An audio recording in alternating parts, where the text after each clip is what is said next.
Vigyázatveszélyes gondolatok következnek. Az emberek újrahasznosítása. Arra kérlek, elsőnek hallgass végig és gondolkozz el azon, ami most következik. Eljön lassan az az idő itt a Földön, mikor el kell jussunk addig szellemileg, hogy az emberi temetkezési szokások nem, hogy elavultak, hanem teljesen pocsiklás.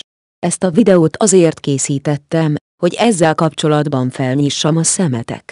Na, kezdjünk is bele. Szóval temetkezési szokásaink teljesen botorság. Nézzük elsőnek vallásos szempontból, mikor meghalsz, utána már nem uralod ezt a testet, ezt a hüvelyt, szóval tested felett rendelkezni, miközben már nem is használod önzőség és uralni vágyás tetőfoka.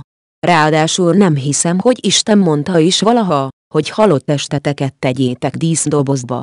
Na és most nézzük realista szemmel. Tegyük fel, hogy egy átlagos sír 2 méter hosszú és 1 méter széles, azaz 2 négyzetméter két sír között 0,5 méter távolság szokott lenni általában, szóval 0,25 méterrel minden irányba számolhatunk. Akkor 2,5 méter hosszú és 1,5 méter széles helyet foglal el egy sír, azaz 3,75 négyzetmétert.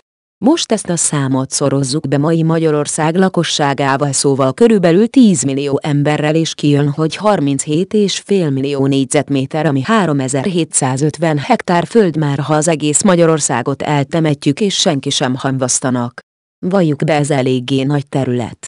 Na de mi lenne, ha minden egyes holttestet egy helyre vinnék, bedarálnánk és kevernénk hozzá más természetes trágyákat, hogy Föld számára legoptimálisabb természetes trágyát hoznánk létre. Ezáltal a sok tetem rothadásakor létrejött gázt felhasználhatnánk energia termeléséhez, ami szerintem jól jönne a mai társadalom számára, főleg hogy kezdenek kifogyni az olajmezők. Másrészt létrejött trágyaterméket el tudnánk adni, ami megint csak bevétel. Ráadásul ez a természetes trágya sokkal egészségesebb lenne a Föld számára, mint a műtrágya, szóval nem csak elvennénk a természettől, hanem vissza is szolgáltatnánk. Porból lettünk, porrá leszünk. Pontosan emiatt mondtam, hogy pocsiklás. Egyesek biztos azt mondják, kivettem az emberiességet ebből, de ezt csak addig mondják, amíg meg nem változnak a szokásaink és felfogásunk. Ha úgy fogod fel, hogy ezáltal segítesz másoknak, akkor egyáltalán nem rossz, sőt nagyon is jó dolog.